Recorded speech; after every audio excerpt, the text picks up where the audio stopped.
In a dark red high-end sports car, a black-haired woman and brunette man speeds through a deserted road at night. Sarah, are we still being followed?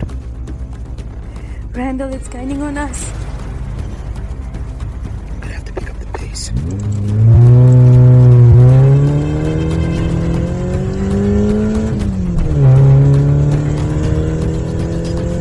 They crash into a truck.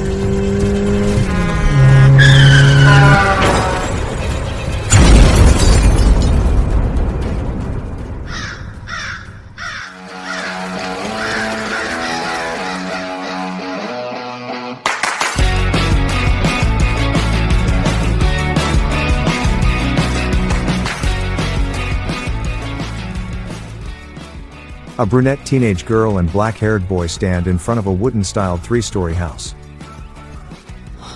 Wow, the house is a lot bigger than I remember.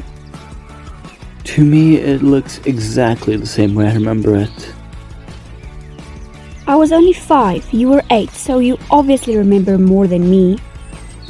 Can you believe 9 years has passed since? I missed him so much. I wish I could remember more about Mom and Dad. A brunette middle-aged man approaches them. Ryan, Lexi, I parked the car, let's head inside. Let's go, Ryan. Maybe Lucinda's waiting for you. Hey, how do you still remember about that?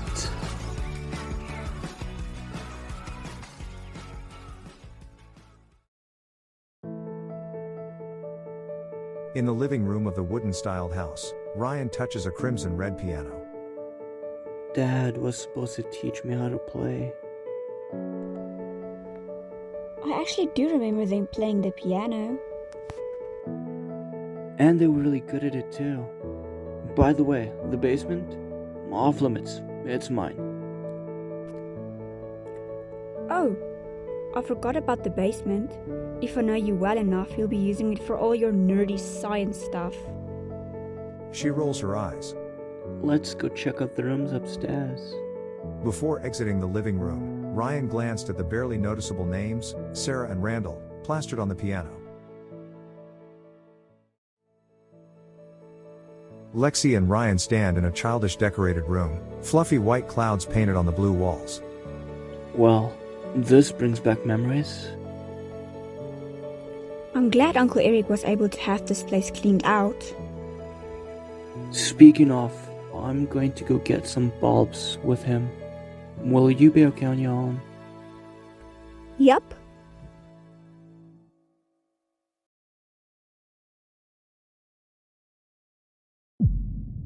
In the storage room of the house, Ryan stands in front of a drawer. Yeah, just one sec. I need to put a bulb away. Ryan holds a bulb by the base. He notices that the bulb lights up. Okay. Now holding the bulb by the glass and base, he lets go of it by the base, then the light goes off. This is strange.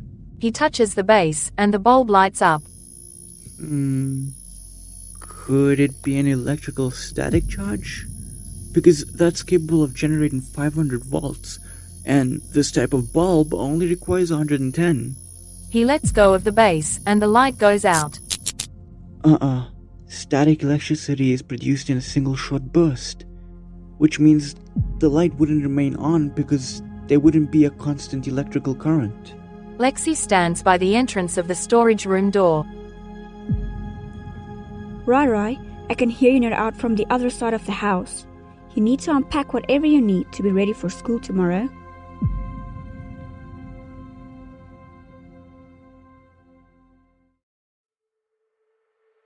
At the high school, Ryan looks through his locker, then closes it, revealing a red-haired teen boy. No way, Ryan. You're actually back? I'm sorry. Do I know you? Come on, dude. Some best friend you are. You couldn't have forgotten me. I'm kidding. Of course I remember you, Alec. You got my name right. Most people that meet me after a long while call me Alex. So did you get your schedule? Well, if I called you Alex, that would make me a big awful dummy person. And yes, I got my schedule. I guess I'll see you at lunch.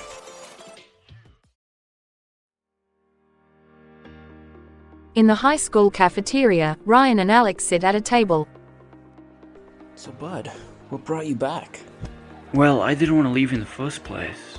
I had to go stay with Eric after my parents passed, so I had to leave. And I would only gain access to my father's house once I turn 18. How did you move back if you're only 17, though? Uncle Eric and I made a deal with the lawyers. As long as he's present, I gain access to the house. But once I'm 18, I fully inherit it. It won't be long because your birthday's in a few months. By the way, is your relationship still rocky with your father's brother? Wow, you still remember my birthday. And yeah, Uncle Eric and I, we still don't see eye to eye. By the way, is your mother still obsessed with plants? And did you ever go for sword practice like you always wanted? Bruh, it's worse. She's out here collecting the rarest ones she can find. I've been doing it for years now, so not to brag, but I'm pretty good.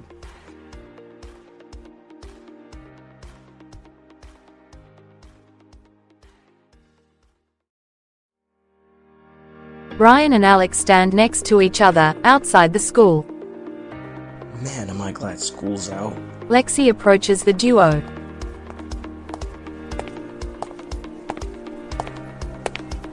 Hey, Lexi, you remember... Of course, Alex. One sec, I'm going to say bye to those girls.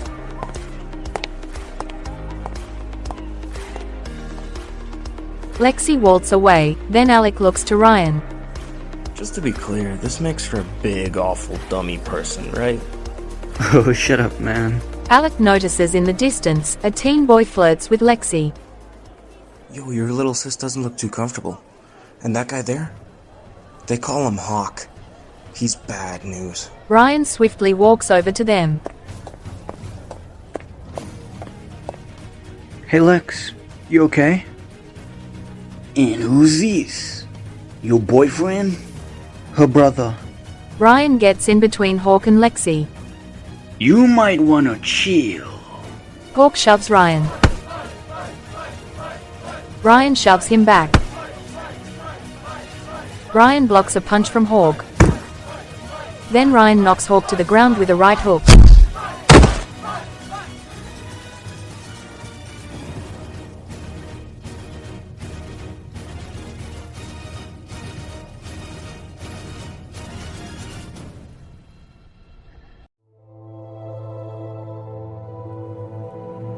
Eric drives his car, and Ryan sits in the passenger seat.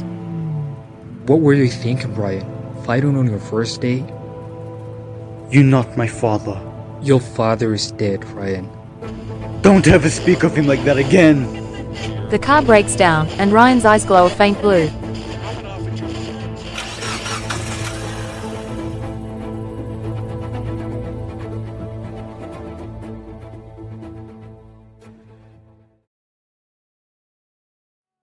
In the game room of the house, Ryan and Lexi play pool. Thanks for having my back, Rai. Well, I guess you are my little sis, so I'll always have your back. Anyways, how you feel about this place? You know, being back and all? Honestly, I feel a lot more closer to Mom and Dad. What's it like for you? I like it here. You know, there's Alec and the house, but being back is a little strange. Even though Lucinda was only an imaginary friend, she was a big part of my life. I mean, we did everything together. And not just here, even after we moved to Uncle Eric. She seemed so real. And that not being the case makes it feel like I didn't just lose Mom and Dad, but I lost my best friend too. I guess it's a little abnormal to be 14 and have an imaginary friend, or should I say, girlfriend. The year after Mom and Dad died, when I was 9 and Lucinda was 10, she confessed her love for me. Ever since then, we considered ourselves a couple. It's weird to say, but I miss her. A lot. Okay, lover boy. I already have a school project. It's to do with rare plants. That's what we get for joining a new school in the middle of the year. You should ask Alec. His mother has a collection of rare plants. The ball falls to the ground and bounces under a cabinet.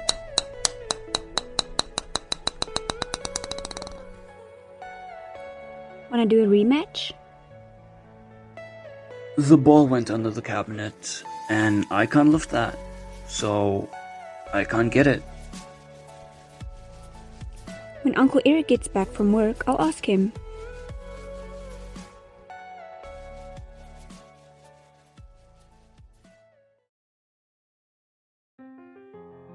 Ryan rummages through a drawer in his room. I wish you were real. He picks up a diamond bracelet. In a flashback, a younger Ryan sits in a forest with a younger Lucinda. Ryan, I want you to have this bracelet, so you never forget about me, okay? In the present, a light blue-haired girl with matching blue eyes wraps her arms around Ryan's waist. Boo, did you miss me?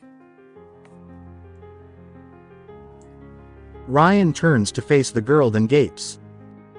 Aw, you're so delighted to see me that you've gone speechless. Lucinda. Yours truly. So, hero, how have you been? You're not real. My desperation must have materialized in hallucination, which could have triggered some sort of mental illness. Spoken like a true nerd. I'm not imaginary. I never was. I'm a spirit. It's just hard to believe. Wait, if you're a spirit, doesn't that make you dead? No, silly. Basically, spirits are no different from humans. Some of us live here, disguised as humans. We're just born in a different dimension. Have special abilities. We also have jobs where we protect humans.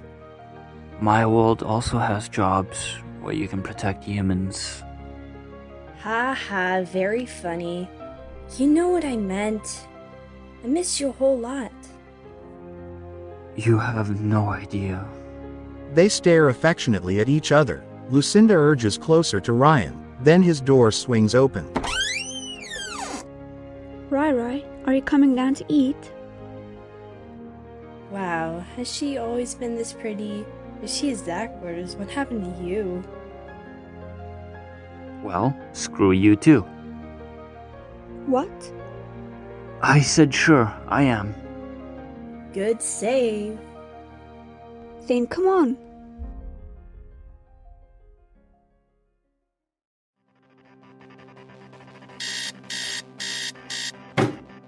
Ryan lays on his bed. He yawns and covers his mouth. Then he leaps out of bed with messy hair. A moment later, he decidingly looks through his clothes in his closet. What to wear? What am I, a girl? He grabs a bright blue hoodie. Later, he exits the bathroom, then stands in front of his mirror. His hair slicked back. He wears the hoodie with matching blue shoes and a black jeans. Food time. He rushes downstairs and sees Lexi cooking in the kitchen. Pancakes or waffles? Waffles, as always. Also, tonight I want to show you something, so make sure your not so busy schedule is all cleared up. Got it. Ryan stands by the doorway of the house. Thanks for the waffles. I'm heading out to Alec now. At night, Lucinda sits cross-legged on Ryan's bed. He rests his head on her lap, and she plays with his hair. Well, that was a bust. I'm sure you can come up with another creative way to convince Lexi that I'm real. Well, anyways, I got to go. They get off the bed. Do you smell that? And you're gone. What is that smell, though? Ryan starts to look uncomfortable. It is a pleasure to finally meet your acquaintance. Ryan stares with terror-filled eyes at a huge black creature that towers over him. Its large crimson orb-like eyes stares back. It appears your speech capabilities have been hindered. My presence commonly evokes such reactions. What are you? Your kind would address me as a demon. I apologize. What can I do for you? I am here to siphon your soul energy. However, it is clear to me that your abilities have not manifested. Therefore, I'll have to be patient. The demon vanishes.